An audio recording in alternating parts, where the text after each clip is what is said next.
All right, people, I figure I'd give you a little update on where I'm at with this thing. And so basically what I decided to do is kind of work from here counterclockwise just around the engine, and my goal being to remove anything that's, well, touching the cylinder head part, right? Because that's what I got to take off and get machined. So what's missing over here is the alternator. I got the catalytic converter backed off. There's bolts down there, bolts right here.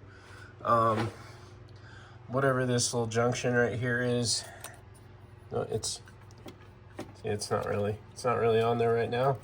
It's just kind of being held up by this looks like water pump pipe here, and then there's some other piping that's kind of holding it up a little bit. There's quite a few electrical cables and things. I had to undo the bolts for these brackets in order to just get a little bit of play. I've got the obviously the coil packs out. Got this stuff disconnected, the wires off the alternator, some bracketry disconnected here, and then just kind of working around this side. Notice this bit here. There's another bit right there, another water line. You know, back there, a lot of just brackets and things for the harness. Got the air box out. Got the mass airflow, or is that what it is? No, the throttle body. Yeah, took the throttle body off. Had to take the timing chain, or not timing chain, the serpentine tensioner off again in order to get the alternator off. I got the water pump pulley. Had to take that off. Took off the harmonic balancer, or the main crank pulley, with that giant Lyle fat 19 mil, which is a lifesaver for this job. Let's see, and then oh yeah, there it is. And then all the fender well stuff, and then removed this little dash piece that you kind of gotta remove in order to be able to have any access back here. So next, and then I also started working my way up top. Got the fuel rail disconnected. I would recommend just doing the two little 10mm nuts and then just pulling the whole thing out like that. That way you actually don't have fuel squirting out. I think that's a better way to do it, as opposed to pulling those little clips and then pulling the little rail off the injectors, and then fuel does start spilling out. So yeah, got the injector connectors disconnected, and so my next thing is to figure out all the intake manifold bolts that are hidden back there, and try and get those undone and get that intake manifold out. So this is the not so fun part, because you're kind of somewhat blind. I'm gonna see if I can lift up that end of the car a little bit more. Using my wrench stand on this side, and the rest of them are just on ramps. But I'm gonna put a wrench stand over on this side to get a little more height out of it, because I actually can't fit under there all that great right now. I can fit under this side over here, but not over here. So I can't really get under there to see anything with the manifold. So that's where I'm at. That's a little summary. Tools that been using a lot of 10 mils, some 12 mil, some 14 mil, I think, mostly 10 and 12. I want to say an 8mm Allen for this guy right here, which it's really nice to use the. I'm really liking the Astro set. I haven't showed you guys that yet, but I did buckle down and get that because I have all these nice 3/8" drive, you know, ratcheting, reversible ratchets that I got to work with the Nanos and mostly Matco stuff. But yeah, that's a really nice set there for all my V-dub work. In Honda land, these hex are nice to have. Silicone spray, picks, knocker loose. This right here for counter holding the water pump pulley.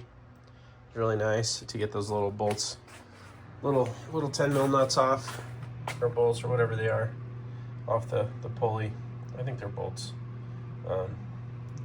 Yeah, you got to counter hold that thing. Let's see. Anyways, yeah, that's the update. I got myself like a complete Felpro engine, gasket, everything kit, and so hopefully once I got this thing tore down, I'll be able to replace a whole bunch of seals and hopefully minimize any future problems. And then I got some new head bolts. And one of the things I noticed is there was a lot of, well, it's hard to tell now because it's all wet because I dumped a bunch of coolant when I disconnected those lines from the sides. But one of the things I was noticing was there was a lot of moisture in these areas anyway. And so I suspect that we had some failure of some of the gaskets on this bit here and the other bit back there potentially, because it was pretty, you know, like oily, dirty, dusty kind of residue, which I suspect is from some of those connections. But anyways, that's a little update. After I do the manifold, I'm gonna hold the engine up, probably put something under the oil pan, take out these engine mounts, then I'll take off the covers. And the kind of nice thing about this car compared to the Volkswagen is you're dealing with like literally one, like I think it's just like one single camshaft up top with a chain, and then it just goes down to a gear down below. So timing's pretty freaking simple, pretty idiot proof, I think. So, but anyways, I still got some hours of work to do. So, but that's a little update. Thanks for watching. See you in the next one. All right, this is as far as I got. I'm gonna call it a night. So, so basically, I got everything on this side. On this side, even though it doesn't look like it, because you know, the harnesses and everything's disconnected, so the head can just lift up. And then the really tricky part was actually getting that manifold out. I had to take this off, then I put this cover over it, and after that I had to kind of flip the thing around and turn it on backwards and pull it out backwards.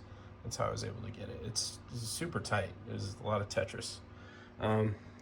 I do still need to take out, oh shoot, what is that thing called that I replaced the oil? I replaced the oil seals on that thing.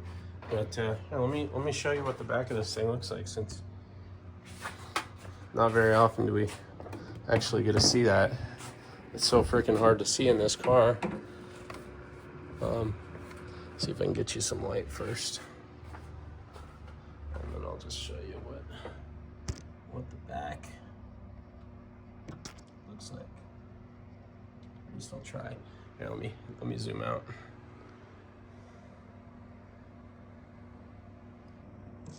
Okay.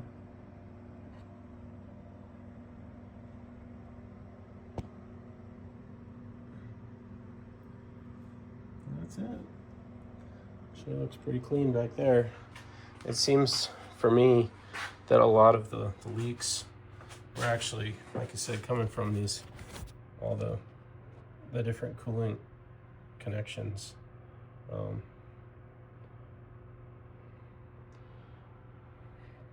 Down here, of which I think that's one of them. Well, that is one of them. But anyways, and I'm guessing, I wonder if there's some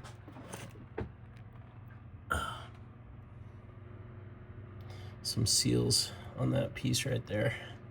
I don't imagine that's just metal to metal. Let's see. No, it's just hard to. I'll get a better look at that when I take the head off. But man, one thing I'm gonna have to figure out is this. Compared to my Volkswagens, this looks overbuilt, which is cool. I actually wish Volkswagen would take a page out of Honda's book with the way they're doing this, at least just looking at how built it really is. But definitely, well, I mean, this is why we can have a plastic valve cover. It's because these parts are doing all the work.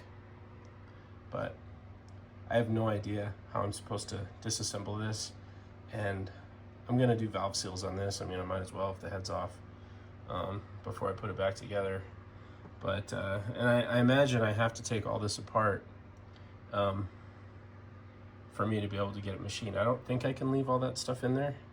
I mean, it'd be kind of nice if you could, but again, while the head's off, I mean, it only makes sense to do the seals if I'm doing this much work. So anyways, but yeah, timing's gonna be super simple. So tomorrow I'm gonna take off these little mounts, take off the cover, get this thing to TDC or whatever the up position is that it wants you to be at, and then I'm gonna figure out how to disassemblage this. So not at all what I wanted to be doing today and tomorrow, but kid needs a car. So all right, thanks for watching. See you guys in the next one.